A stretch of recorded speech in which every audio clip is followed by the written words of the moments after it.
Brought you by Meghdoot herbal. Meghdoot Satritha shampoo ये hair fall को कम करे, डैंड्रफ को रोके और दे आपके बालों को भरपूर मजबूती। मेघदूत सतरीठा शैम्पू।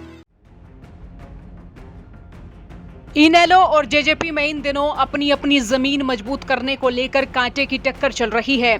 इस बार हुए विधानसभा चुनाव में जेजेपी जहां 10 सीटों से 0 पर पहुंच गई, तो वहीं इनेलो की सीटें बढ़कर 1 से 2 हो गई। जेजेपी के लिए दुष्यंत चौटाला की उचाना से जमानत जब्त होना बड़ा शर्मनाक रहा, तो वहीं इनेलो के लिए एलनाबाद से अभय चौटाला की हार एक बड़ा झटका साबित हुई। लेकिन अब चौटाला परिवार के दोनों धड़े अपने अपने दल को मजबूत करने के लिए खूब पसीना बहा रहे हैं। एक और दिग्विजय चौटाला युवा जोड़ो अभियान के तहत सूबे के सभी 22 जिलों में घूम रहे हैं, तो वहीं 21 सितंबर से युवा योद्धा जिला सम्मेलन की शुरुआत करने जा रहे हैं। तो वहीं दूसरी ओर अभय चौटाला इनेलो की मजबूती के लिए तमाम 90 हलकों के दौरे पर हैं और 30 से ज्यादा हलके कवर भी कर चुके हैं।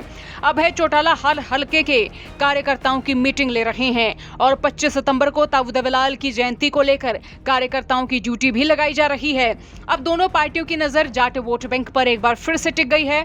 दोनों पार्टी जाट वोट बैंक को एक बार फिर से अपने साथ जोड़ने की भरपूर कोशिश कर रही हैं, क्योंकि लगातार 3 बार भूपेंद्र हुड्डा के नेतृत्व में कांग्रेस की हार ने जाटों की कांग्रेस और हुड्डा परिवार में आस्था को कमजोर किया है और ये दोनों दल इस परिस्थिति का फायदा उठाते हुए जाटों को अपने साथ जोड़ना चाहते हैं। अब जाट वोटर किसके साथ ज्यादा जुड़ेगा, इसी पर सारा दारोमदार टिका हुआ है और इसी बात का दोनों दलों में कंपटीशन भी देखने को मिल रहा है।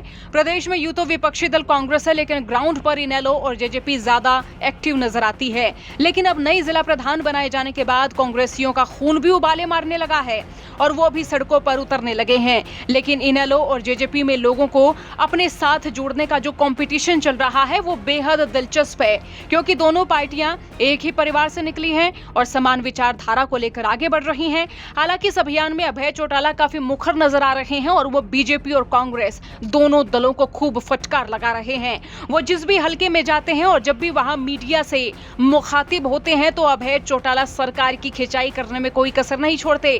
और जब बात भूपेंद्र हुड्डा या फिर कांग्रेस की आ जाए तो अभय चौटाला भाजपाइयों से ज्यादा कांग्रेसियों को निशाने पर लेते हैं और हुड्डा परिवार को टारगेट करना तो अभय चौटाला कभी भूलते ही नहीं। अब अंत में आप सुनिए कि उन्होंने करनाल में बीजेपी और कांग्रेस को कैसे फटकारा और साथ ही कमेंट बॉक्स में लिखकर जरूर बताएं कि इनेलो और जेजेपी से किसका भविष्य आपको ज्यादा उज्जवल नजर आता है। ब्यूरो रिपोर्ट, हरियाणा तक। 25 तारीख को न्योता देने अलग अलग जगह जा रहे हैं, कैसा जोश देखने को मिल रहा है? हमारे पार्टी के कार्यकर्ताओं का उत्साह देखने वाला है। 3 हलकों की मीटिंग थी, 1500-2000 कार्यकर्ता आया हुआ था। अभी पीछे नीलोखेड़ी की मीटिंग थी, आपके कुछ साथी गए हुए थे, उनसे पूछो कितना उत्साह और जोश था उनमें। हमने आज 33 विधानसभा क्षेत्र कवर कर लिए। लोगों में बहुत उत्साह और बहुत जोश है।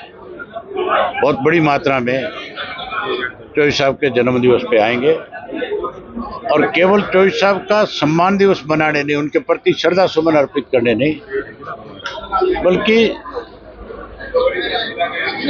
पूरे देश को एक मैसेज देंगे कि अगली सरकार जो है हरियाणा प्रदेश में इंडियन नेशनल लोकदल पार्टी की बनेगी, जहां हम भाजपा को सत्ता से बाहर कर देंगे। वहीं कांग्रेस की असलियत भी घर घर तक जाकर के प्रचार करके खोलने का काम है। जिस तरह से कांग्रेस ने एक षड्यंत्र के तहत भाजपा की अब की बार तीसरी बार सरकार बनाई, उसके बारे में खुल करके लोगों के सामने जाकर के बताएंगे। अब प्रदेश का हर व्यक्ति इस बात से अच्छी तरह से परिचित है कि इस बार किस तरह से भूपेंद्र सिंह हुड्डा ने वोट की चोरी करके, अपने ही वोट की, जो कांग्रेस के पक्ष में जा रहा था, जहां कांग्रेस के एमएलए जीत रहे थे, उन्हीं के वोट चोरी करके कैसे बीजेपी के पक्ष में उसको जिताने का एक षड्यंत्र किया। अब वो भी समझ में आ गया। मैं एक उदाहरण देता हूं आपको। वीरेंद्र सिंह का लड़का जो है विजेंद्र, वो उचाना से चुनाव लड़ रहा था कांग्रेस की टिकट। उसके सामने हुड्डा ने 3 कैंडिडेट खड़े किए। एक घोगड़िया गांव का था, एक संडील का था और एक उचाना का था। उन तीनों को 60,000 वोट मिला। वो 3535 वोट से चुनाव हार गया। अगर वो तीनों को भूपेंद्र सिंह हुड्डा ना खड़ा करता, क्योंकि वो तीनों के तीनों व्यक्ति, आप हुड्डा से पूछोगे किसके द्वारा उन लोगों को कांग्रेस का उम्मीदवार बनाया गया था। हुड्डा और हुड्डा का लड़का जब भी उचाना गए उनके कंधों पे हाथ रखते थे और ये कहते थे आप में से किसी एक को चुनाव लड़ाऊंगा। जब टिकट नहीं दिलवा पाया तो कैसे विजेंद्र को हरवाया जाए, इसके लिए उसने उन तीनों से कहा तुम चुनाव लड़ो, मेरी सरकार बनेगी और सरकार बनने के बाद तुम चुनाव हार जाओगे बेशक, पर मैं तुम्हें ऐसे पदों पे बैठा दूंगा कि तुम तीनों एमएलए से भी ज्यादा मजबूत हो। इस षड्यंत्र के तहत कांग्रेस को सत्ता से दूर कर दिया है और एक षड्यंत्र के तहत हराया गया। सर, विपक्ष का नेता अभी तक नहीं चुना गया, इसीलिए नहीं चुना गया ना कि चोर पकड़ा गया। सीएटी को लेकर भी हंगामा काफी हुआ है विधानसभा में। ये जो एग्जाम हुए, आप ये देखो, कह रहे हैं कि हम बेरोजगारी दूर कर रहे हैं, ये तो बेरोजगारी बढ़ा रहे हैं। 13 लाख बच्चे तो एक एग्जाम देने के लिए गए हैं। उससे पहले जो एग्जाम है उसमें कितनी बड़ी संख्या में लोग आए होंगे, कितने ओवरेज हो गए होंगे इन 11 साल में। आप इससे अंदाजा लगा सकते हो कि हरियाणा में 30 से 35 लाख पढ़ा लिखा युवा आज बेरोजगार है। कांग्रेस ने भी अब संगठन बना लिया है सर। कहाँ बना लिया संगठन?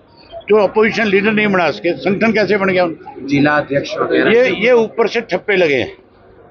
ये कुछ चुनाव नहीं है, ये तो ऊपर से ठप्पे लगाए गए हैं, इसी को बना दिया जाए। लगातार प्रदर्शन भी करना शुरू। जिस जाति ने विशेष रूप से कांग्रेस को मजबूती प्रदान करी थी, उसको तो उस संगठन से बहुत दूर कर दिया।